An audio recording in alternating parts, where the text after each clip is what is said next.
कृष्णं कमलपत्राक्षं पुण्यश्रवणकीर्तनं वासुदेवं जगद्योनिं नौमि नारायणं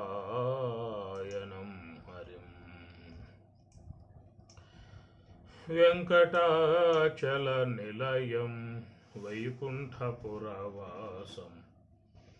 वेङ्कटाचलनिलयं वैकुण्ठपुरवासं पङ्कजनेत्रं परमपवित्रं पङ्कजनेत्रं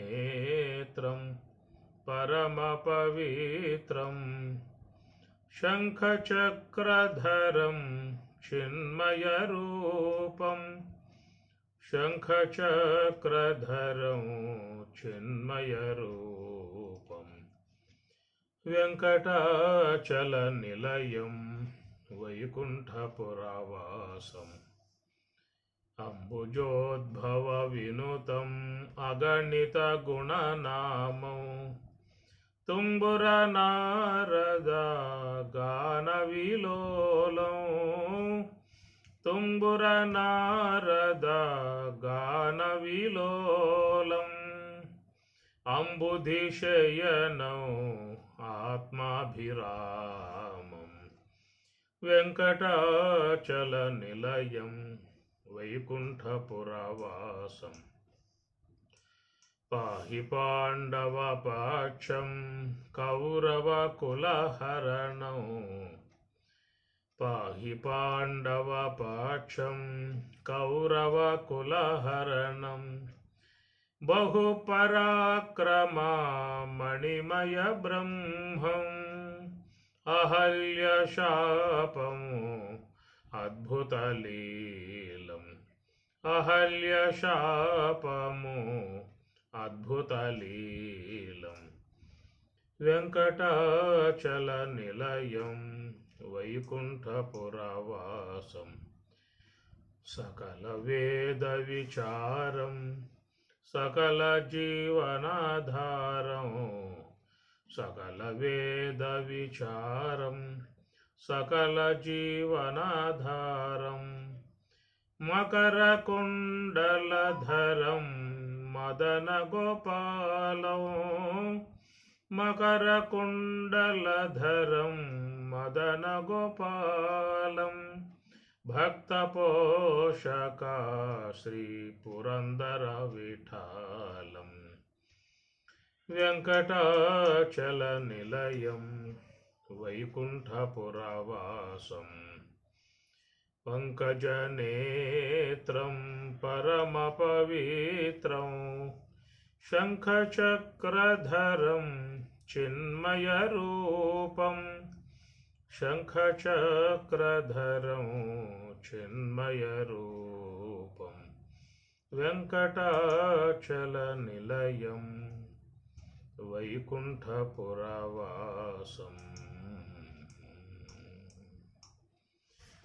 मङ्गलं भगवन् शम्भो मङ्गलं वृषभध्वज मङ्गलं पार्वतीनाद मङ्गलं भक्तवत्सला ओङ्कारं बिन्दुसंयुक्तं नित्यं ध्यायन्ति योगिनः कामदं मोक्षदं तस्मात् ओंकाराय नमो नमः। మహాశివరాత్రి పర్వదినమును పురస్కరించుకుని శివతత్వాన్ని గురించి అధ్యయనం చేస్తున్నటువంటి బ్రహ్మంగారి తత్వాన్ని ఆధారంగా చేసుకుని తత్వజ్ఞాన విమర్శ చేసుకుంటూ ఉన్నాం, విశ్లేషించుకుంటూ ఉన్నాం. ఓం నమః శివాయ ఆరక్షరములతో ఆరంభమాయనే ఉయ్యాల మన్ను నీరు అగ్ని వాయువులతో 4 కోళ్ళు గావించనే ఉయ్యాల అష్టదిక్కులు వేగి సృష్టి లోపల తాను ఊగుచూనున్నాడే ఉయ్యాల ఊగుచూనున్నాడి ఉయ్యాల.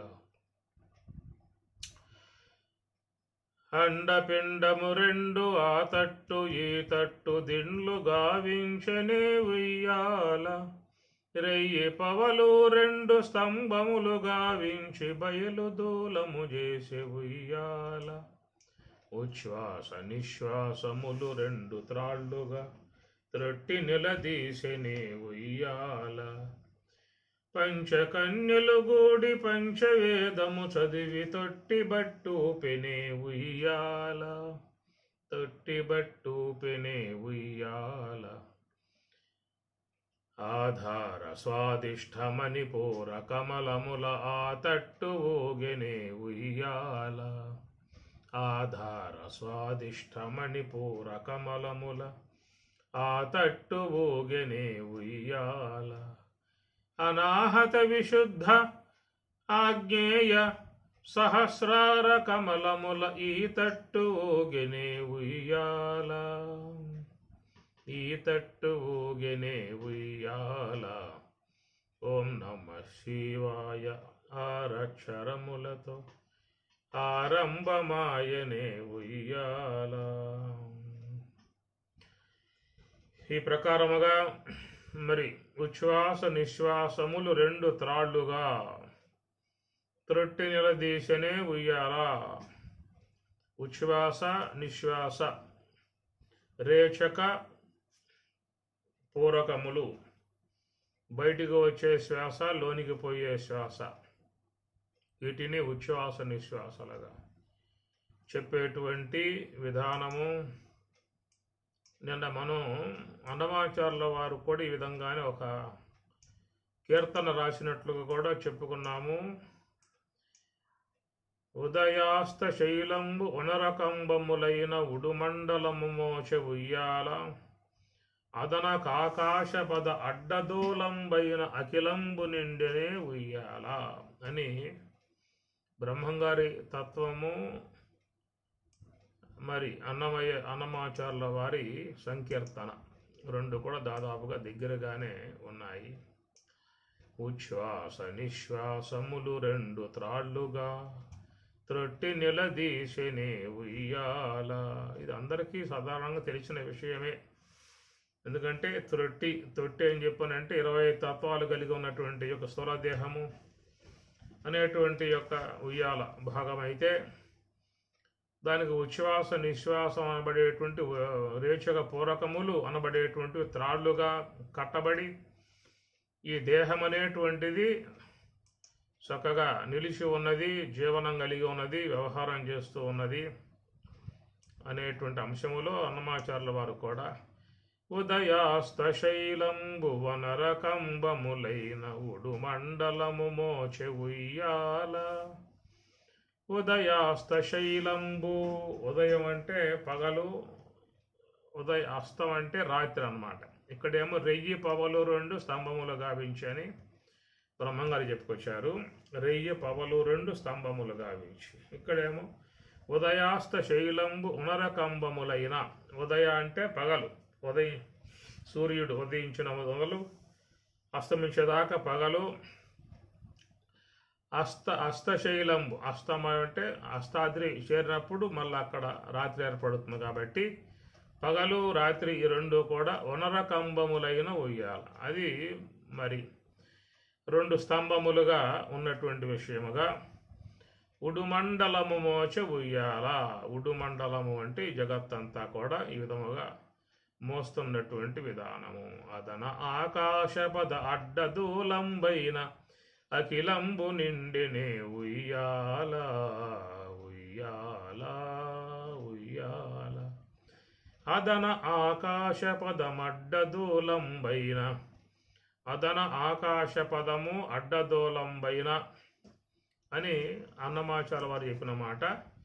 అదే బ్రహ్మంగారు అయితేనేమో మరి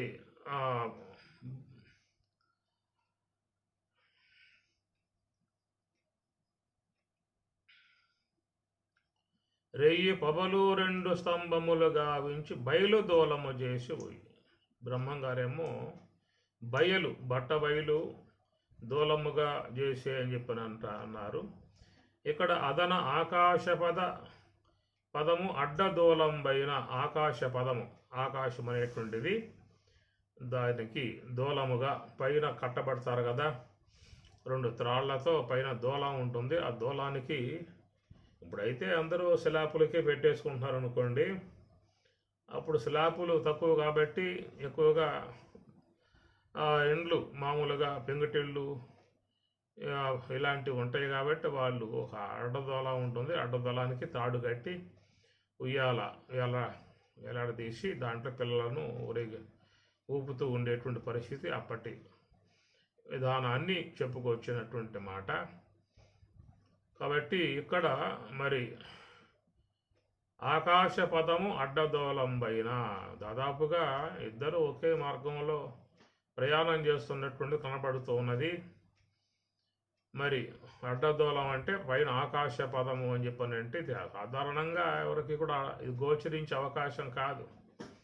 ఉదయాస్తశైలంబు వనరకంబములైన ఉదయము అస్తమించేటువంటి 2 కూడా ఉదయాద్రి అస్తాద్రి 2 కూడా మరి స్తంభములు అని చెప్పని ఉడుమండలము మోచ ఉయ్యాల అదన ఆకాశ పదము అడ్డదోళం పైన ఆకాశమే అడ్డదోళముగా ఉన్నటువంటి నిఖిలంబు నిండినే ఉయ్యాల. ఇదొక బ్రహ్మాండ విచారంగా భాగ్యములో చెప్పుకోవటం ఉంటుంది. తత్వజ్ఞానం పట్ల అపేక్ష ఉన్నటువంటి వారు మాత్రం మూలాన్ని గుర్తించే అవకాశం ఏర్పడుతుంది. కనుక ఇక్కడ ఆకాశ పదము అడ్డదోళము అని చెప్పనంటే ఉచ్ఛ్వాస నిశ్వాసలకు మరి సుషుమ్న అనేటువంటి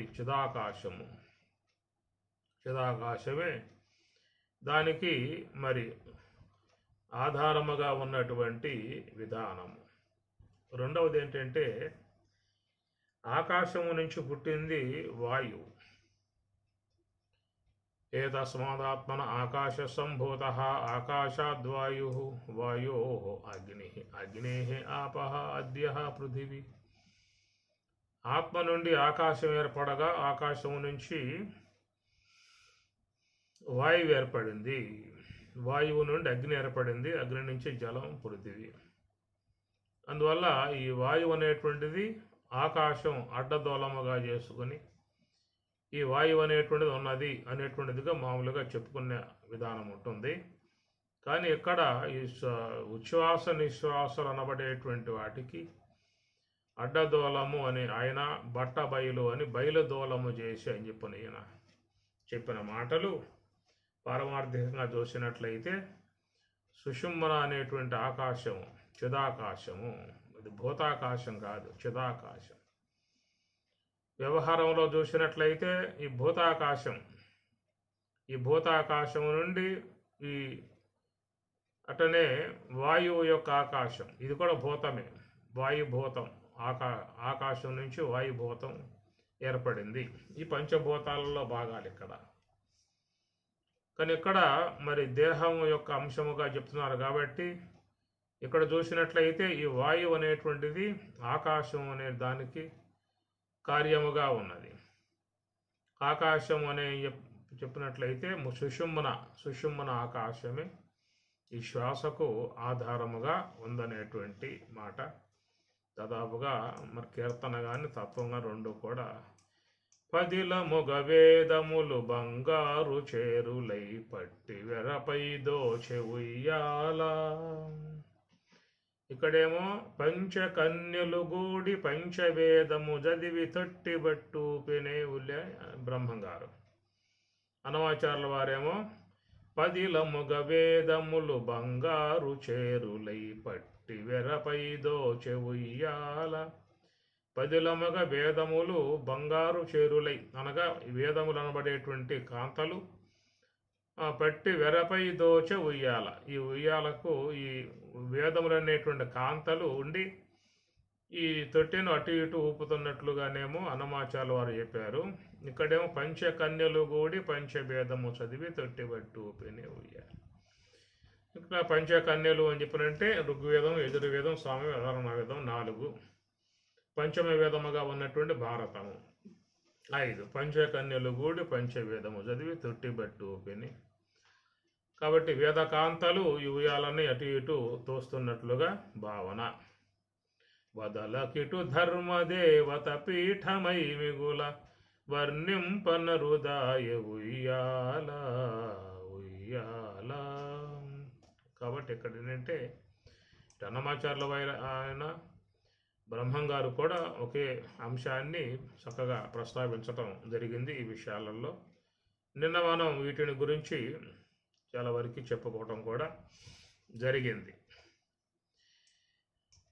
ఆధార స్వాదిష్ట మణిపూర కమలముల ఆ తట్టు ఊగెనే ఉయ్యాల, అనాహత విశుద్ధ ఆజ్ఞేయ కమలముల ఈ తట్టు ఊగెనే ఉయ్యాల, ఈ తట్టు ఊగెనే ఉయ్యాల, ఆ తట్టు ఈ తట్టు ఇరు తట్టు తానాయులో తట్టు ఊగెనే ఉయ్యాల, నాద బిందు రెండు కలసి మెలసి వేగ సత్తు చిత్తాయనే ఉయ్యాల, సత్తు చిత్తాయనే ఉయ్యాల, సత్తు చిత్తులు రెండు సమరసంబుగ చేసిలో జూపు జూచెనే ఉయ్యాల, లో జూపు వెలి చూపు జగమెల్ల తన రూపు జ్యోతి అయి వెలిగెనే ఉయ్యాల, జ్యోతి అయి వెలిగెనే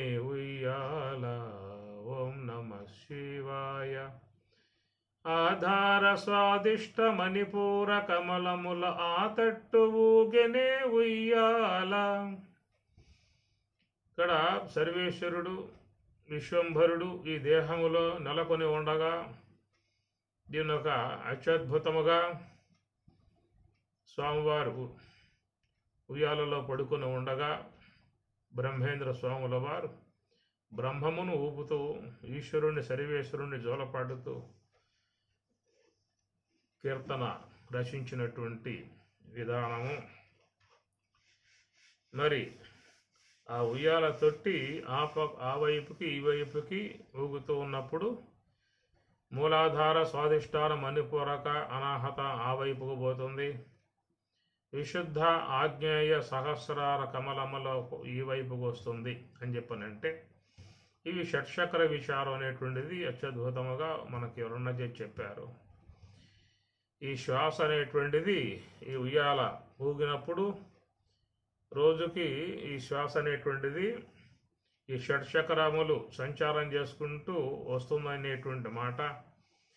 మూలాధారమునందు 6 నూర్ల హంసలు, స్వాధిష్టానమునందు 6000 హంసలుగా, మణిపూరకమునందు 6000 హంసలు, అనాహతమునందు 6000 హంసలు, విశుద్ధమునందు 1000 హంసలు, ఆజ్ఞాచక్రమునందు 1000 హంసలు, సహస్రారములో 1000 హంసలు. ఇట్లా రోజు తిరిగే విధానములో 21,600 శ్వాసలుగా సంచారం కలిగి ఈ ప్రకారముగా ఈ షట్చక్రాల వైపుకి ఆ విధముగా ఆ ఉయ్యాల ఊగుతుంది అనేటువంటి మాటగా చెప్పుకొస్తూ ఉన్నారు. ఇవి షట్చక్ర విచారం అని చెప్పని అంటారు.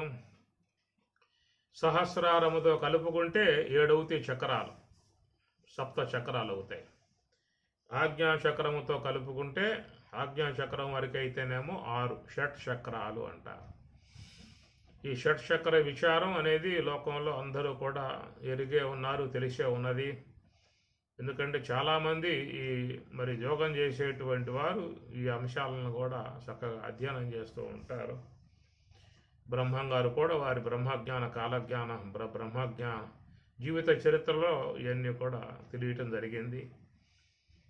బ్రహ్మంగారు మరి ఆ బోధ చేసేటప్పుడు ఈ షట్చక్రములు అనేటువంటి ఫలానా స్థలంలో ఉంటాయి, అక్కడ దేవతలు ఉంటారు అని చెప్పటం, ఈ బోధంతా కక్కడు విని పోయి తన భార్యను ఆ విధంగా ఆమెను తెగటార్చడం, ఏడన్నీ చక్రాలని చెప్పని వాడు అమాయకంగా ప్రశ్న వేయటం, ఇవన్నీ మనం బ్రహ్మంగారి నాటకంలో చూస్తూ ఉంటాం. దేహంలో చక్రాలు ఉన్నాయా అని చెప్పని కూడా విచారణ వస్తూ ఉంటుంది. కాబట్టి ఈ ప్రకారముగా ఈ షట్చక్రాల గురించి మనకు ప్రస్తావన ఉపనిషత్తులలో వచ్చింది. ఉపనిషత్తులలో షట్చక్రాల గురించి కొన్నింటి గురించి అట్లా ప్రస్తావన చేసుకుంటూ పోయింది. ఈ షట్చక్ర విచారం ఇతర యోగ సంబంధమైన గ్రంథాలలో విస్తృతముగా మనకి తెలియబడుతూ ఉంటాయి.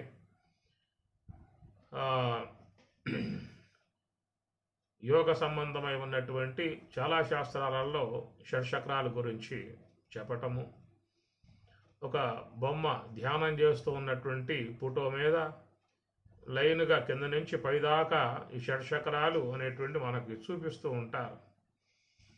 చాలామంది ఈ భావన అనేటువంటిది కలిగి ఉన్నారు. షట్చక్రాల గురించి చాలామంది అధ్యయనం చేస్తూ ఉన్నటువంటి సందర్భాలు ఉన్నాయి.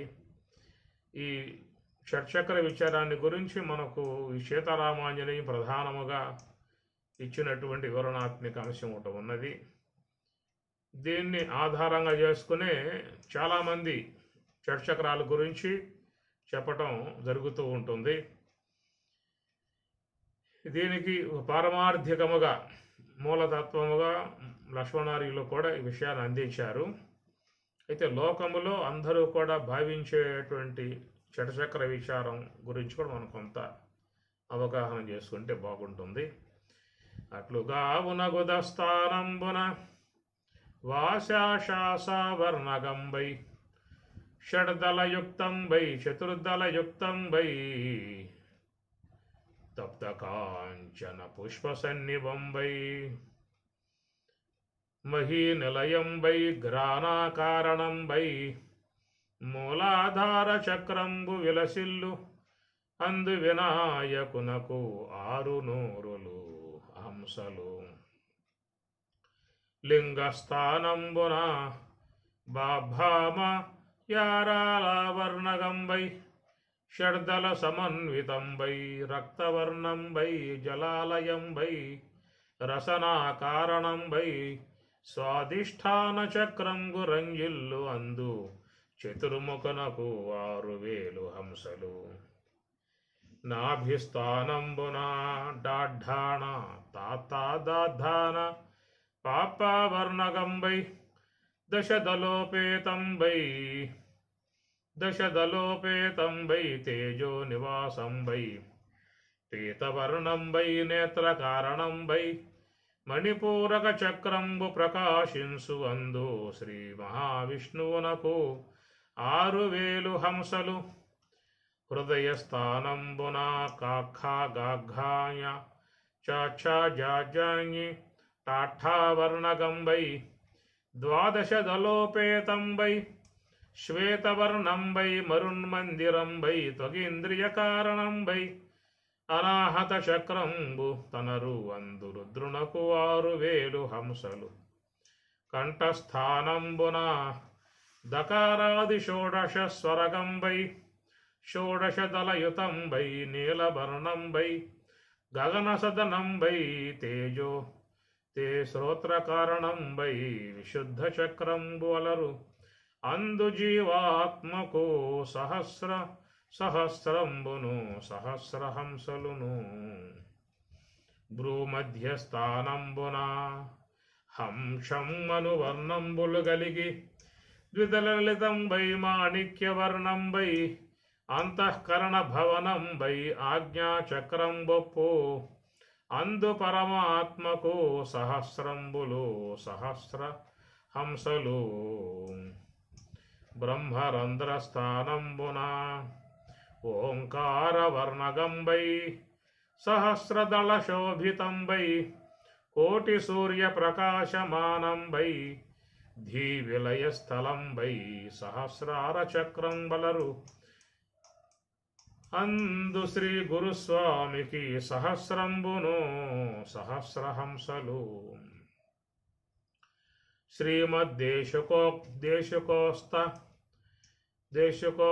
దేశుకోక్తాసన ముద్రాలక్ష్యమంత్ర ధ్యాన క్రమ పూర్వకంబుగా సమర్పించు సద్గురు భక్తుండు జీవన్ముక్తుండగు నెట్లొప్పించునప్పుడు. ఇది సీతారామాంజనేయము ప్రథమాశ్వాసము తారక యోగములో ఈ షట్చక్రాల గురించిన వివరణ దీంట్లో చక్కగా ఉన్నది. ఇంత వివరణ అనేది మనకు ఎక్కడ లభ్యమయ్యే అవకాశాలు కావు. భగవద్గీతలో ఈ షట్చక్రాల యొక్క సందర్భాలు సాధారణంగా రాలేదు. ఒక ఆజ్ఞాచక్రం యొక్క సంబంధ అంశం మాత్రం 8వ అధ్యాయంలో వస్తుంది. ప్రయాణకాలే మనసాచలేన భక్త్యా యుక్తో యోగ బలేన చైవ భ్రువోర్మధ్యే ప్రాణమావేశ సమ్యక్. భ్రువోర్మధ్య భృగుటి మధ్యము అని ఒక పద సంబంధ వివరణ మాత్రం మన అక్కడ 8వ అధ్యాయంలో స్వామివారు ఆజ్ఞాచక్రం యొక్క సంబంధ ఒక్కటి మాత్రం మనకి తెలియబడుతుంది. మిగతా షట్చక్రాల అంశాలు మనకి పెద్దగా భగవద్గీతలో గోచరించేటువంటి పరిస్థితులు కనపడవు. ఒక్కటి మాత్రం పరమాత్మ ప్రాప్తి అనేటువంటి విషయం కాడ మాత్రమే భూమధ్య స్థలము అనేటువంటి యొక్క అంశాన్ని అక్కడ పరమాత్మ స్థలంగా చెప్పారు. కాబట్టి హంశం అనువర్ణంబులు కలిగి దురళితంబై మాణిక్యవర్ణంబై అంతఃకరణ భవనంబై ఆజ్ఞాచక్రం బొప్పు అందు పరమాత్మకు. ఆ భృగుటి మధ్యంలో దాన్ని భ్రూటి మధ్యం దాన్ని పరమాత్మ యొక్క స్థలముగా చెప్పారు. అట్టి భ్రూమధ్యముగు ఆజ్ఞాచక్రము దాంట్లో మహాత్ములు ప్రాణవాయువును ప్రవేశింపజేసి భ్రువోర్మధ్యే ప్రాణం ఆవేశ, ఆ భృగుటి మధ్యంలో ప్రాణవాయువును ప్రవేశింపజేసి సహాతం పరం పురుషం ఉపయేతి, అక్కడ పరం పురుషులకు బ్రహ్మమును పొందుతున్నారు అని స్వామివారు భగవద్గీత 8వ అధ్యాయంలో ప్రస్తావించిన అంశము. ఇక్కడ కూడా మరి భృగుటి మధ్య స్థలము అది పరమాత్మ యొక్క స్థలము అని కూడా చెప్పడం జరిగింది. సీతారామాంజనేయములో కూడా చాలామంది ధ్యానం చేసేటువంటి వారు కూడా భృగుటి మధ్యమునందు మనసును పెట్టి మిక్కుటముగా ధ్యానం చేసేటువంటి వాళ్ళు కూడా చాలామంది ఉన్నారు. ఎందుకంటే భృగుటి మధ్యం అనేటువంటిది పరమాత్మకు నిలయముగా ఉన్నటువంటి స్థలముగా చెప్తూ ఉన్నారు. కాబట్టి అక్కడ దృష్టి పెట్టి ధ్యానం చేసేదిగా చాలామంది చేస్తూ ఉంటారు. కొంతమంది అయితే ముక్కు కొన నాసికాగ్రం స్వం దిశాన, భగవద్గీతలో కూడా నాసికాగ్రం అనేటువంటి మాట కూడా ప్రస్తావన వచ్చింది 6వ అధ్యాయంలో. అట్లాగా కొంతమంది 2 కన్నులు బాగా మూయకుండగా సగం తెరిచి సగం మూసి నిమిలిత నిద్రలలో మరి ఆ ముక్కు కొన అనేటువంటి అంశాన్ని మాత్రమే చూస్తూ ధ్యానం చేసేటువంటిదిగా కూడా చేస్తూ ఉంటారు. అయితే నాసికాగ్రము అనేటువంటి దాని మీద కూడా సీతారామాంజనేయము వివరణాత్మక అంశాన్ని అందించింది. నాసికాగ్రము అని చెప్పనే మాటకి అది సుషుమ్మున అనేటువంటి భాగాన్నే నాసికాగ్రము అని సీతారామాంజనేయులు అమ్మవారు ఆంజనేయ స్వాముల వారికి చెప్తారు. దేశగనాధుని మహదుపదేశము వలన వివేక దృష్టి వలన తన్నాశస్థలంబు సుషుమ్నా దేశంబని దానికీలు తెలియగవలయన్. దేశగనాధుని ఉపదేశము వలన వివేక దృష్టి వలన అన్నారు. అది జ్ఞాన దృష్టి కావచ్చు, లే మహాత్ముల యొక్క ప్రబోధం ద్వారా కావచ్చు. ఆ విధముగా చూసినట్లయితే తన్నాశస్థలంబు సుషుమ్నా దేశంబు, ఆ నాసిక అనేటువంటిది అమ్మవారు సీతమ్మవారు ఆంజనేయ స్వామి వారికి చెప్పే మాటల్లో తన్నాశస్థలంబు సుషుమ్నా దేశంబని దానికీలు తెలియగవలయన్. కాబట్టి సుషుమ్మున అనగా ఆ సుషుమ్మున అనేటువంటి దానినే నాసికాగ్రము అనేటువంటి మాటగా సీతారామాయణం చెబుతూ ఉన్నది. నాసికం అంటే ముక్కు కొన అని చెప్పి అన్నప్పుడు ఆ ముక్కు యొక్క అగ్రభాగమే కొనగా భావించి దాన్ని దర్శిస్తూ ఉంటారు. కానీ ఇక్కడ సీతారామాంజనేయం చూసినట్లయితే ఈ ముక్కు కొన అన్నప్పుడు ఈ వైపు చూస్తే ఇక్కడ ముక్కు కొన, ఆ వైపు చూస్తే అక్కడ సుషుమ్మున అనేటువంటి ఆ ద్వారం యొక్క స్థలమే సుషుమ్మున అనేటువంటి మాటగా చెప్పుకొచ్చారు. ఆ సుషుమ్మున ద్వారమే నాసికాగ్రము. తన్నాశస్థలంబు సుషుమ్నా దేశంబని దానికీలు తెలియగవలయున్. అది కేవలం ఎవరైతే ధ్యానములో ఉండి శ్వాసను బాగా లయింపజేసుకుని మరి వాళ్ళు మరి ఆకాశ స్థలమునందు అనగా సుషుమ్నా ద్వారం వద్ద ఉంటారు. అది మహాత్ములకు మాత్రమే సాధ్యమవుతుంది. అనగా శ్వాస చాలా తగ్గి సూక్ష్మముగా సంచారం చేస్తున్నటువంటి ఆ భాగాన్ని సుషుమ్న దేశము అని చెప్పని అంటారు. అక్కడ శ్వాస పూర్తిగా ఆగిపోయి చివరికి కొన చివరిగా కొంచెంగా సంచరించే విధానముగా ఉన్నటువంటి ఆ అగ్రభాగాన్ని సుషుమ్న ద్వార స్థలాన్ని దాన్ని నాసికాగ్రస్థలము అనేదిగా చెప్పుకొస్తూ ఉన్నారు. అది ఈశ్వర స్థలం అని కూడా ఉత్తర గీతలో ఈ అంశం వస్తుంది. అది ఈశ్వరుడు అంటారు. అక్కడ ఉన్న స్థలం, ఆ స్థలంలో ఉన్నటువంటి వారు ఈశ్వర సాన్నిధ్యములో ఉన్నట్లే అర్థం. పుటద్వయ వినిర్ముక్త వాయుర్యత్ర విలీయతే తత్ర సంస్థం మనఃకృత్వా తం ధ్యాయేత్ పార్థ ఈశ్వరం అని పరమాత్మ చెప్పాడు. తం పార్థ అర్జున ఈశ్వరం, అది ఈశ్వర స్థలము అన్నాడు. ఎక్కడ ఈశ్వర స్థలము అంటే పుటద్వయ వినిర్ముక్త వాయు, ఏ వాయువైతే నాసాపటముల నుంచి సంచరిస్తూ బయటికి పోతూ ఉన్నదో, ఈ బయటికి పోయినటువంటి యొక్క శ్వాస తిరిగి మరి లోపలికి పోతుంది. లోనికి పోయిన తర్వాత ఎక్కడైతే అది పుట్టుక స్థలమై ఉన్నదో ఆ పుట్టుక స్థలముకు సుషుమ్న ద్వారం దగ్గర పోయి అక్కడ ఆగుతుంది. అక్కడ ఆగి మళ్ళా బయటకు సాగి బయటకు వస్తూ ఉంటుంది. ఇది అందరిలో రోజువారీగా జరుగుతున్నటువంటి విధానం. కానీ ఆ యొక్క శ్వాస యొక్క మూలాన్ని ఎవరో కూడా చూసేందుకు అవకాశం లేని విధానము. అది ఒక్క యోగా సమాధిని పొందిన ధ్యానములో నిశ్చల మనస్కులై ఉన్నటువంటి మహాత్ములు మాత్రమే దాన్ని దర్శించే అవకాశం అనేటువంటిది ఏర్పడుతుంది వాళ్ళకి. వాయు ఎత్ర విలీయతే అనే అంశాన్ని పరమాత్మ చెప్పాడు ఉత్తర గీతలో. వాయు ఎత్ర విలీయతే, ఎక్కడైతే శ్వాస పుట్టి బయటకు వస్తూ ఉన్నదో, ఆ బయటకు వచ్చిన శ్వాస లోనికి పోయి ఎక్కడ లీనమవుతున్నదో, విలీనమవుతుందో, లయమవుతున్నదో, అయితే లయమయ్యేటువంటి స్థలాన్ని స్థూల దృష్టిగా ఉన్నటువంటి వాళ్ళు గుర్తించలేరు. అనగా ఇంద్రియములతో వ్యవహారం చేసేవారు, ఇంద్రియముల ద్వారా శబ్ద స్పర్శ రూప రసగంధాది విషయ వ్యవహారం చేసేటువంటి వారికి ఆ శ్వాస అసలు తెలియబడదు. వాళ్ళకి శ్వాసయే గోచరించదు. ఆ శ్వాసయే తెలియకుండా ఉన్నటువంటి వాళ్ళకి ఆ శ్వాస యొక్క మూలం కొన సుషుమ్న ద్వారం అనేది ఎవరికి కూడా సాధారణంగా భౌతికంగా ఉన్న వాళ్ళకి గోచరించే అంశం కాదు.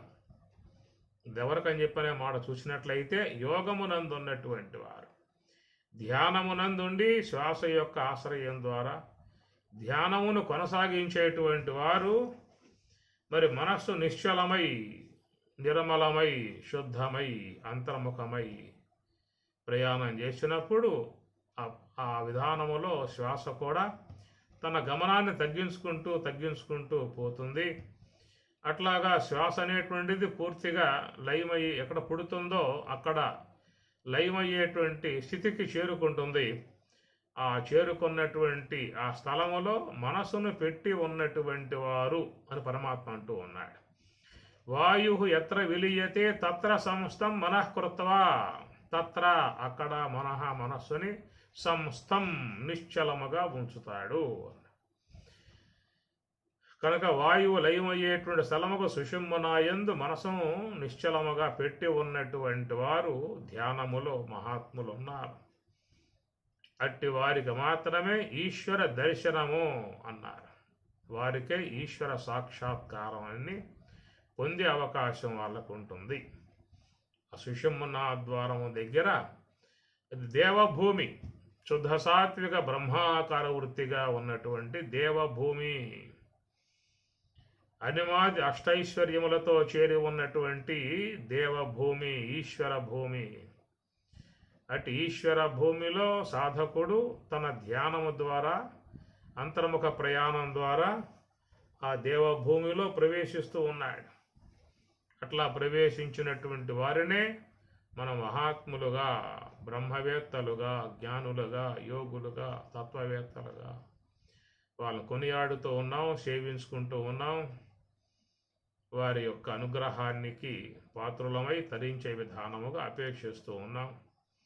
ఈ ప్రకారముగా సుషుమ్న ద్వారం వద్దకు పోయినటువంటి వారు భృకుటి మధ్య స్థలం వద్దకు పోయినటువంటి వారు మాత్రమే తం పార్థ ఈశ్వరం అని పరమాత్మ చెప్పినమాట ఉత్తర గీతలో.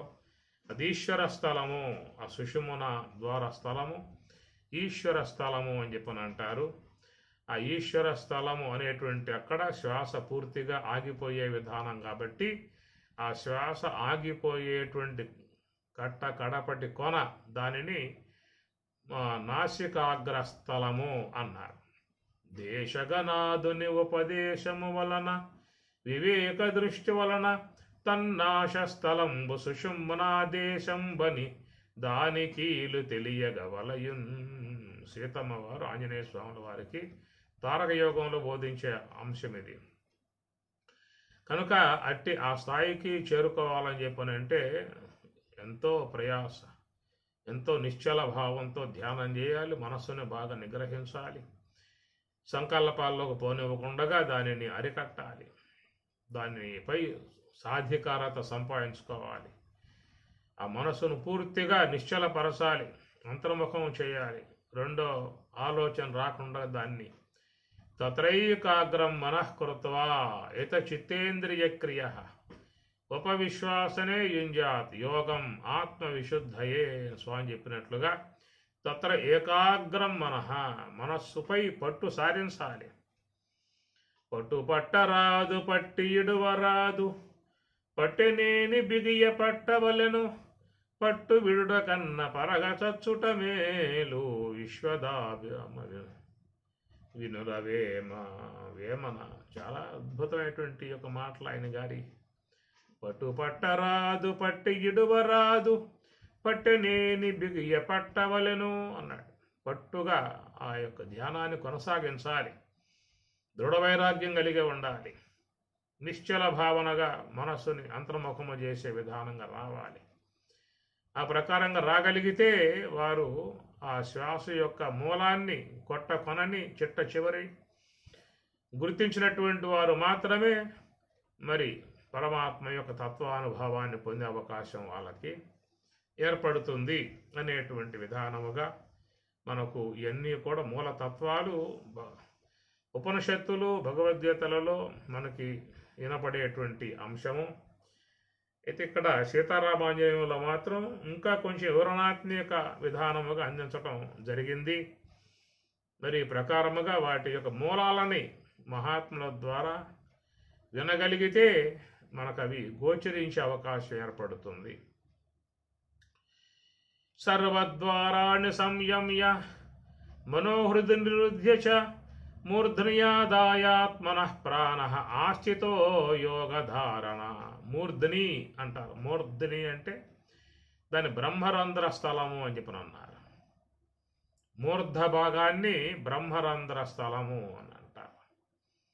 కాబట్టి ఈ ప్రకారముగా భగవద్గీతలో మూర్ధని అనే పదం వాడటం కారణంగా సహస్రార చక్రము భురు మధ్య స్థలం అని చెప్పి అనటం వల్ల ఆజ్ఞా చక్రము రెండు ప్రస్తావనలు మనకు భగవద్గీతలో వినబడుతూ ఉన్నాయి. సర్వద్వారాణి సంయమ్య సర్వద్వారములను సంయమ్య మూసివేసి అన్నాడు.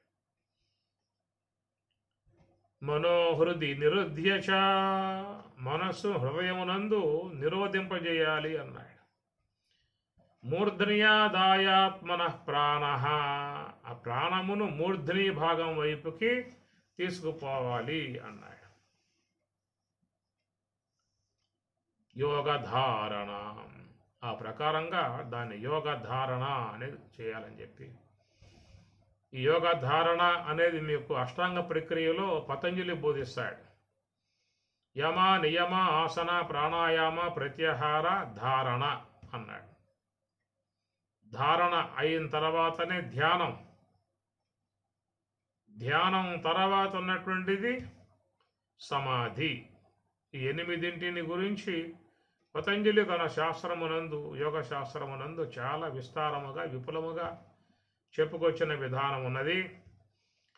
యమ నియమాసన ప్రాణాయామ ప్రత్యాహార ధారణ ధ్యాన సమాధయో అష్టౌ అంగాని అని చెప్పని అంటాడు సూత్రంలో. ఆ తర్వాత యమ అంటే ఏమిటో, యమ నియమం అంటే ఏమిటో, యమ నియమ ఆసనాలు అంటే ఏమిటో ఇవన్నీ వివరంగా వస్తే మళ్ళా వివర సూత్రాల చెప్పుకొస్తాయట.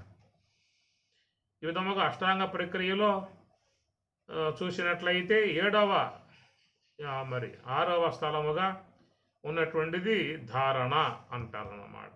యమ నియమ ఆసన ప్రాణాయామ ప్రత్యాహార ధారణ అనే పదాన్ని పరమాత్మ ఎక్కడ ఆస్థితో యోగ ధారణ అంటాడు.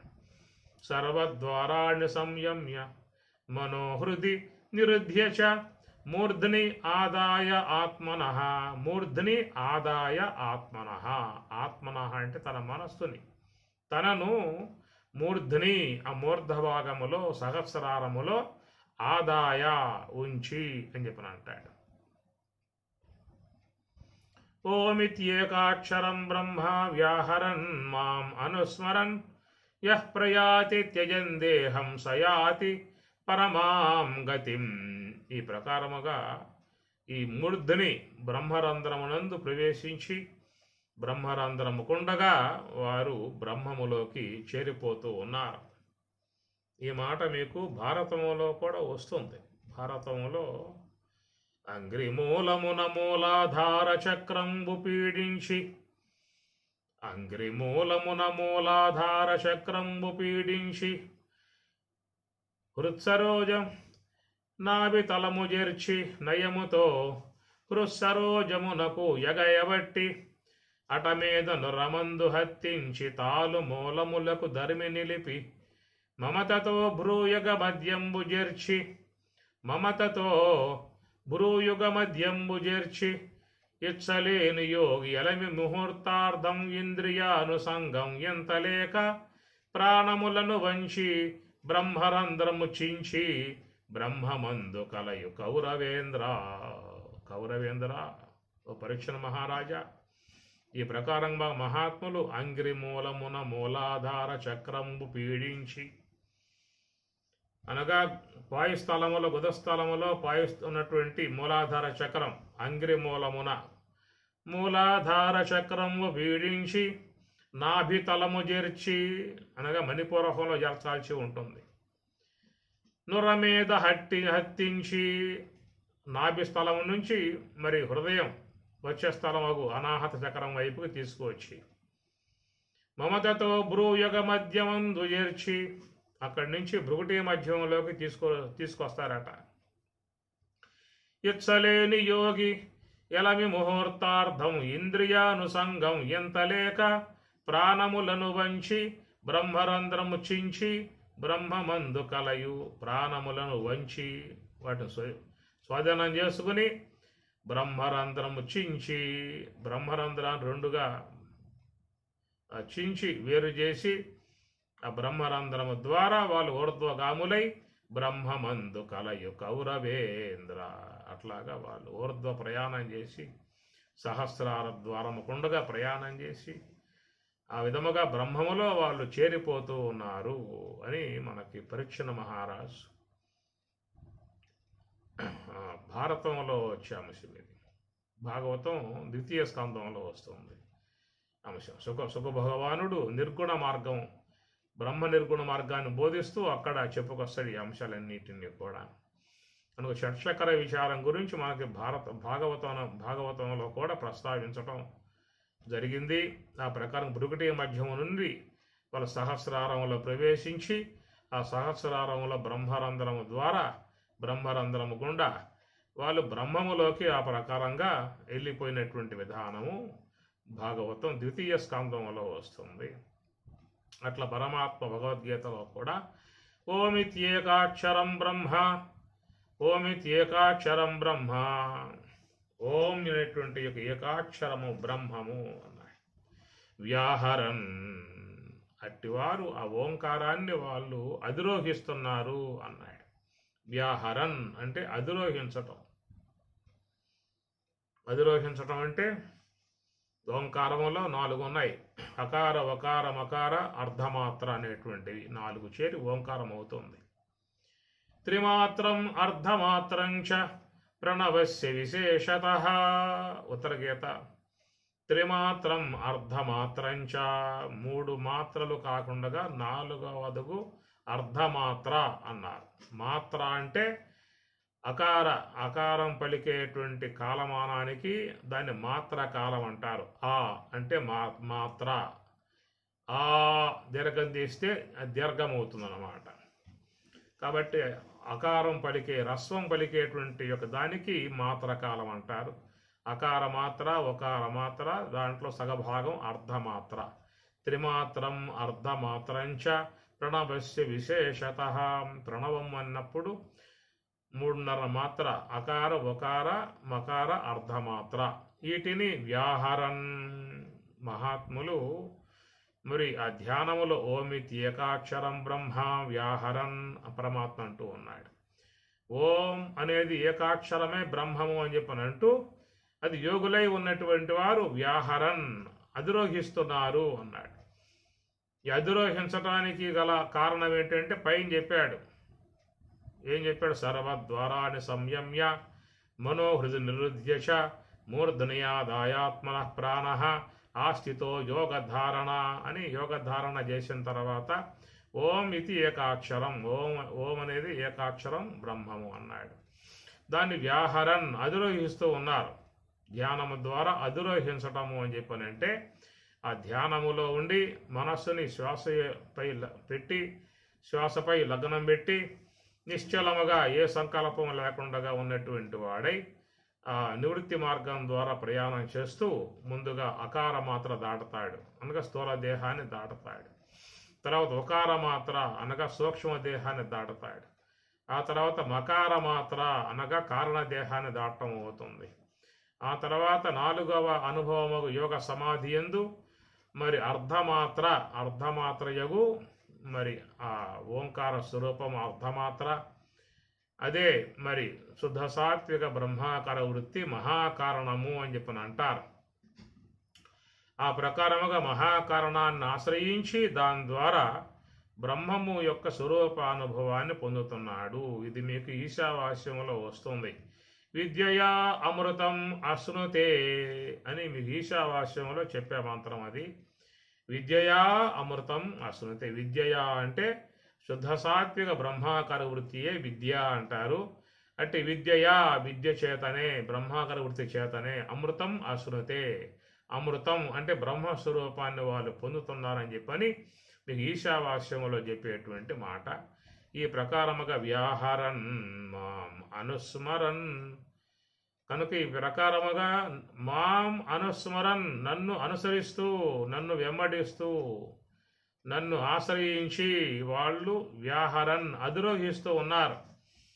అనగా ఈశ్వరుడు మహాకారణ స్థలమునందు హంస యొక్క ఆశ్రయంలో ఉండటము అది ఈశ్వర సాన్నిధ్యం అవుతుంది. కాబట్టి మాం అనుస్మరన్ కనుక నన్ను వెంబడిస్తూ, నన్నే ధ్యానిస్తూ, నన్ను అనుసరిస్తూ ఉన్నటువంటి వారు మహాకారణాన్ని ఆశ్రయించి, శ్వాసను ఆశ్రయించి ధ్యానములో ఉన్నటువంటి వారు ఈశ్వర సాన్నిధ్యములో ఉన్నటువంటి వారు గమనించాల్సిన అంశము.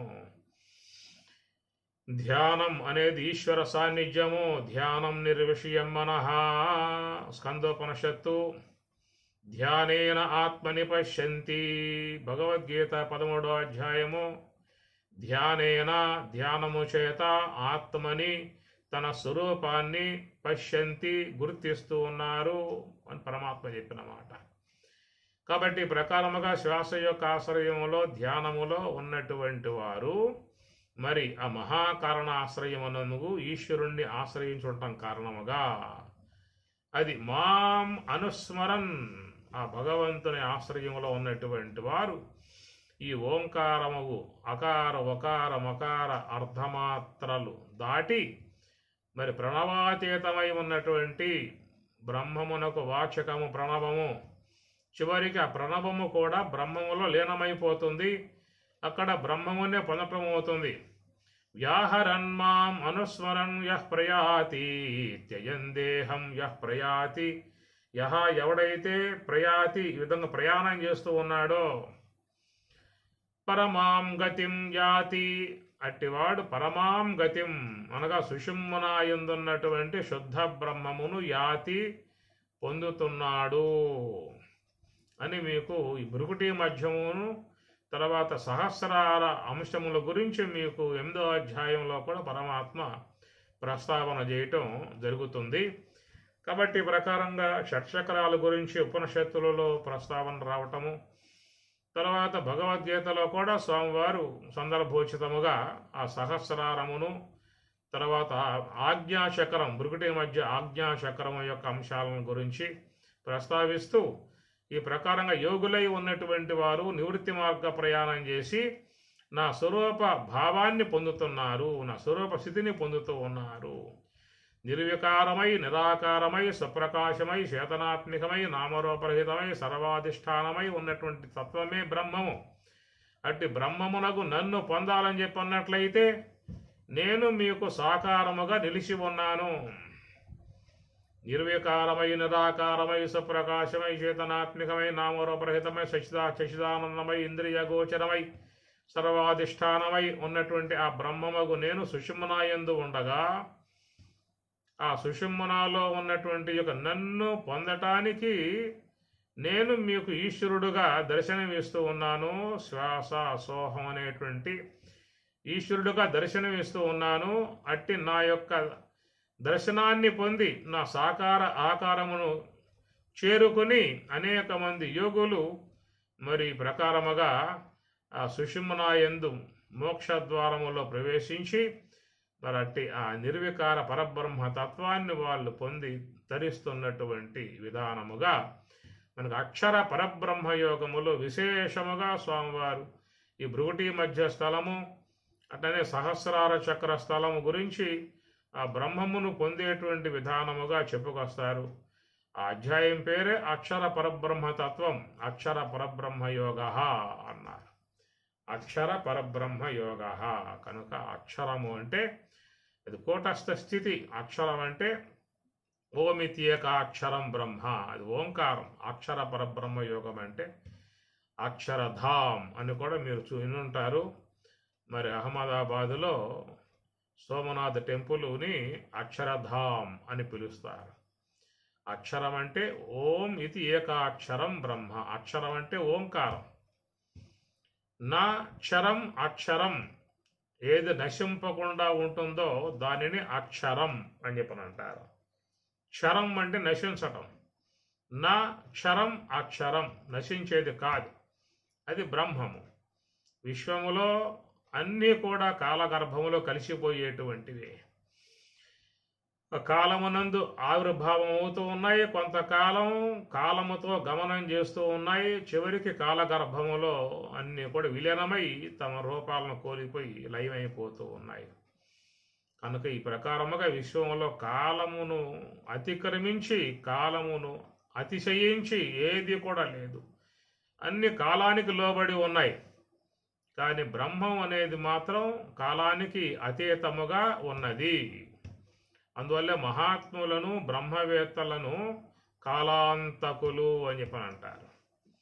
ఈ పదం లోకంలో వ్యవహారంలో వాడుకుంటూ ఉంటారు, కానీ ఇది పారమార్థికంగా చూసినట్లయితే కాలాంతకులు అని చెప్పని అంటే ఎవరైతే ధ్యానములో కాలమగు శ్వాసను పూర్తిగా యోగ సమాధిలో లయింపజేసుకుంటారో వారు కాలాంతకులు అని అర్థం. కాలాన్ని తనలో లయింపజేసుకున్నారు. ఈ మాట మీకు ఉత్తర గీతలో స్వామి చెప్తారు. యోగామృతరసం పీత్వ వాయుభక్ష సదా సుఖి యమభ్యస్యతే నిత్యం సమాధి మృత్యునాశకృతు. కనుక వాయుభక్షక, వాయుభక్షకులు అని అంటారు పరమాత్మ గీతలో, ఉత్తర గీతలో. కాబట్టి ఈ ప్రకారముగా ఈ వాయువే కాలం, ఈ శ్వాసయే కాలం. ఆ కాలమును బ్రహ్మములో లీనం చేయటమే మరి బ్రహ్మము యొక్క ప్రాప్తికి హేతు అవుతుంది. కాబట్టి ఆ ప్రకారంగా శ్వాసను లయింపజేసి ఆ బ్రహ్మమును పొంది ఉన్నారు కాబట్టి వారిని కాలాంతకులు అని చెప్పేటువంటి విధానము. అందుచేత ఆ ప్రకారముగా మరి ఆ బ్రహ్మమును అక్షరధాం అన్నారు. అక్షరధాం అంటే కేవలం సచిదానందమై ఉన్నటువంటి పరబ్రహ్మ తత్వమునే అక్షరధాం అనేటువంటిది. అట్టి ఆ అక్షరధాముని మహాత్ములు మరి ఈ శ్వాస యొక్క ఆశ్రయం ద్వారా భృగుటి మధ్యంలో ప్రవేశించి సహస్రారములో ప్రవేశించి బ్రహ్మమును పొందుతున్నారనేటువంటి యొక్క అంశాలుగా మనం ఇతర గ్రంథాలలో భగవద్గీత ఉపనిషత్తులలో చూసినటువంటి అంశమైతే, ఇంకా కొంచెం సవివరంగా ఇక్కడ సీతారామాంజనేయంలో సీతమ్మ వారు ఆంజనేయ స్వామి వారికి బోధిస్తూ, అట్లుగా ఉనగుదస్థానంబున పాశాశాసావర్ణకంబై చతుర్దలయుక్తంబై తప్తకాంచన పుష్పసన్నిభంబై మహీనులయంబై ఘ్రాణాకారణంబై మూలాధార చక్రంబురంజుల్లు అందు వినాయకునకు 6 నోర్ల హంసలు అని ప్రకారంగా సహస్రారం వరకు సాగేటువంటి యొక్క అంశం ఇది కొంచెం మనసు పెట్టినట్లయితే దీంట్లో ఉన్నటువంటి భావాలను కూడా గుర్తించే అవకాశంగా ఉంటుంది.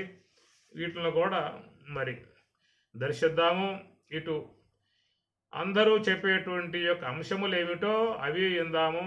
ఆ తర్వాత స్వామివారు ఏం చెబుతున్నారో ఆ అంశాలు కూడా మనం కొంత అధ్యయనం చేసుకోవాల్సి ఉంటుంది ఇరువైపులా. ఎందుకంటే వాళ్ళు చెప్పేది తప్పు, వీళ్ళు చెప్పేది ఒప్పు అనాల్సిన అవసరం లేదు. దాంట్లో ఉన్నటువంటి అంశాలు జీవితానికి పనికొచ్చేవిగా ఉన్నట్లయితే ఏవైనా తీసుకోవచ్చు, ఎవరు చెప్పినా తీసుకోవచ్చు. వినదగు ఎవ్వరు చెప్పిన వినంతని వేగపడగ వివరింపదగన్ కనికల్ల నిజము తెలిసినమను జుడపో నీతి పరుడు మహిళ సమతి అన్నట్లుగా దీంట్లో ఉన్నటువంటి యొక్క అంశములు ఇతర మహాత్ములు ఏం చెబుతూ ఉన్నారో వాళ్ళవి విందాం. తర్వాత స్వామివారు తన మూలాన్ని ఏం బోధించారో అవి విందాం. ఆ రెండింటిలో కూడా మనకు ఏదైనా జీవితాన్ని పనికొచ్చేటువంటి యొక్క అంశాలు ఉంటే తీసుకుని ప్రయాణం చేసే ప్రయత్నం చేయాల్సి ఉంటుంది. ఆధార స్వాదిష్టమణిపూర కమలముల ఆ తట్టు ఊగెనే ఉయ్యాల. ఆధార స్వాదిష్టమణిపూర కమలముల ఆ తట్టు ఊగెనే ఉయ్యాల. అనాహత విశుద్ధ ఆజ్ఞేయ కమలముల ఈ తట్టు ఊగెనే ఉయ్యాల. ఈ తట్టు ఊగెనే ఉయ్యాల. ఓం నమః శివాయ 6 అక్షరములతో ఆరంభమాయనే ఉయ్యాల. ఓం సహనావతు సహనౌ భునక్తు సహ వీర్యం కరవావహై తేజస్వినావధీతమస్తు మా విద్విషావహై. ఓం శాంతి శాంతి శాంతి.